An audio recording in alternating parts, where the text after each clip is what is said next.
সকলকে জয় যিশু। প্রভু ধন্যবাদ করি। আসুন আজকের আদি পুস্তক তার 32 অধ্যায় পাঠ করি। পাঠের আরম্ভ এইরূপ: যাকবের প্রার্থনা ও ঐশ্বর সহিত পুনর্মিলন। আর যাকব আপন পথে অগ্রসর হইলে ঈশ্বরের দূতগণ তাহার সঙ্গে সাক্ষাৎ করিলেন। তখন যাকব তাহাদিগকে দেখিয়া কহিলেন, এ ঈশ্বরের সেনাদল। অতএব সেই স্থানের নাম মহনঈম। দুই সেনাদল রাখিলেন। তাহার পরে যাকব আপনার অগ্রে সেই দেশের ইদম অঞ্চলে তাহার ভ্রাতা ঐশ্বর নিকটে দূতগণকে পাঠাইলেন। তিনি তাহাদিগকে এই আজ্ঞা করিলেন, তোমরা আমার প্রভু ঐশ্বরকে বলিবে, আপনার দাস যাকব আপনাকে জানাইলেন, আমি লাবণ্যের কাছে প্রবাস করিতেছিলাম, এ পর্যন্ত অবস্থিত করিয়াছি। আমার গুরু গর্ধব মেষপাল ও দাস দাসী আছে, আর আমি প্রভুর অনুগ্রহ দৃষ্টি পাইবার জন্য আপনাকে সংবাদ পাঠাইলাম। পরে দূতগণ যাকবের নিকটে ফিরিয়া আসিয়া কহিল, আমরা আপনার ভ্রাতা ঐশ্বর কাছে গিয়াছিলাম, আর তিনি 400 লোক সঙ্গে লইয়া আপনার সহিত সাক্ষাৎ করিতে আসিতেছেন।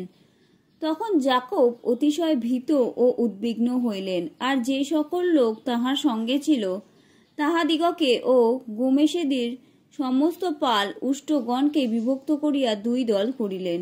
কহিলেন, ঐশ্বর আসিয়া যদ্যপি এক দলকে প্রহার করে, তথাপি অন্য দল অবশিষ্ট থাকিয়া রক্ষা পাইবে। তখন যাকব কহিলেন, হে আমার পিতা অব্রাহামের ঈশ্বর ও আমার পিতা ইসাহকের ঈশ্বর, তুমি সদাপ্রভু, আপনি আমাকে বলিয়াছিলে, তোমার দেশে জ্ঞাতীদের নিকটে ফিরিয়া যাও, তাহাতে আমি তোমার মঙ্গল করিব। তুমি এই দাসের প্রতি যে সমস্ত দয়া ও যে সমস্ত সত্যাচরণ করিয়াছ, আমি তাহার কিছুরই যোগ্য নহি। কেননা আমি নিজ যষ্টিখানি লইয়া এই যদ্দন পার হইয়াছিলাম, এখন দুই দল হইয়াছি। বিনয় করি আমার ভ্রাতার হস্ত হইতে ঐশ্বর হস্ত হইতে আমাকে রক্ষা করো, কেননা আমি তাহাকে ভয় করি, পাছে সে আসিয়া আমাকে ছেলেদের সহিত মাতাকে বধ করে। তুমি তো বলিয়াছ, আমি অবশ্য তোমার মঙ্গল করিব, এবং সমুদ্র তীরস্থ যে বালি বাহুল্য প্রযুক্ত গণনা করা যায় না, তাহার ন্যায় তোমার বংশ বৃদ্ধি করিব। পরে যাকব সেই স্থানে রাত্রি যাপন করিলেন ও তাহার নিকটে যাহা ছিল তাহার কতক লইয়া তাহার ভ্রাতা ঐশ্বর জন্য এই উপঢৌকন প্রস্তুত করিলেন: 200 ছাগি ও 20 ছাগ, 200 মেষী ও 20 মেষ, সবৎসা দুগ্ধবতী 30 উষ্টি, 40 গাভী ও 10 বিষ, এবং 20 গর্ধবী ও 10 গর্ধব শাবক। পরে তিনি আপনার এক দাসের হস্তে এক পাল সমর্পণ করিয়া দাসদিগকে এই আজ্ঞা দিলেন, তোমরা আমার অগ্রে পার হইয়া যাও, এবং মধ্যে মধ্যে স্থান রাখিয়া প্রত্যেক পাল পৃথক করো। পরে তিনি অগ্রবর্তী দাসকে এই আজ্ঞা দিলেন, আমার ভ্রাতা ঐশ্বর সহিত তোমার সাক্ষাৎ হইলে তিনি যখন জিজ্ঞাসা করিবেন, তুমি কাহার দাস, কোথায় যাইতেছ, আর তোমার অগ্রস্থিত এই সমস্ত কাহার, তখন তুমি উত্তর করিবে, এই সকল আপনার দাস যাকবের। তিনি উপঢৌকন রূপে এই সকল আমার প্রভু ঐশ্বর জন্য প্রেরণ করিলেন, আর দেখুন তিনিও আমাদের পশ্চাৎ আসিতেছেন।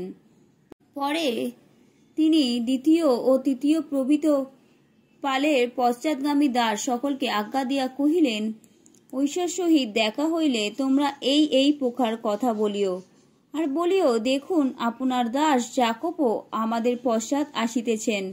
কেননা তিনি বলিলেন, আমি অগ্রে উপঢৌকন পাঠাইয়া তাহাকে শান্ত করিব, পশ্চাৎ তাহার সহিত সাক্ষাৎ করিব, তাহাতে তিনি আমার প্রতি অনুগ্রহ করিলেও করিতে পারেন। অতএব তাহার অগ্রে উপঢৌকন দ্রব্য পার হইয়া গেল, কিন্তু আপনি সেই রাত্রিতে দলের মধ্যে থাকিলেন। পরে তিনি রাত্রিতে উঠিয়া আপনার 2 স্ত্রী, 2 দাসী ও 11 পুত্রকে লইয়া তরণ স্থানে যাবক নদী পার হইলেন। তিনি তাহাদিগকে নদী পার করাইয়া আপনার সমস্ত দ্রব্য পারে পাঠাইয়া দিলেন। আর যাকব তথায় একাকী রহিলেন, এবং এক পুরুষ প্রভাত পর্যন্ত তাহার সহিত মল্লযুদ্ধ করিলেন, কিন্তু তাহাকে জয় করিতে পারিলেন না দেখিয়া তিনি যাকবের শ্রোণীফলকে আঘাত করিলেন, আর তাহার সহিত এই রূপ মল্লযুদ্ধ করাতে যাকবের উরফলক স্থান চ্যুত হইল। পরে সেই পুরুষ কহিলেন, আমাকে ছাড়ো, কেননা প্রভাত হইল। যাকব কহিলেন, আপনি আমাকে আশীর্বাদ না করিলে আপনাকে ছাড়িব না। পুনশ্চ তিনি কহিলেন, তোমার নাম কি? তিনি উত্তর করিলেন, যাকব। তিনি কহিলেন, তুমি যাকব নামে আর আখ্যাত হইবে না, কিন্তু ইসরায়েল ঈশ্বরের সহিত যুদ্ধকারী নামে আখ্যাত হইবে, কেননা তুমি ঈশ্বরের ও মনুষ্যদের সহিত যুদ্ধ করিয়া জয়ী হইয়াছ। তখন যাকব জিজ্ঞাসা করিয়া কহিলেন, বিনয় করি আপনার নাম কি, বলুন। তিনি বলিলেন, কি জন্য আমার নাম জিজ্ঞাসা করো? পরে তথায় যাকবকে আশীর্বাদ করিলেন। তখন যাকব সেই স্থানের নাম পুনয়েল, ঈশ্বরের মুখ রাখিলেন, কেননা তিনি কহিলেন, আমি ঈশ্বরকে সম্মুখাসম্মুখী হইয়া দেখিলাম, তথাপি আমার প্রাণ বাঁচিল। পরে তিনি পুনয়েল পার হইলে সূর্যোদয় হইল, আর তিনি উরুতে খোঁড়াইতে লাগিলেন।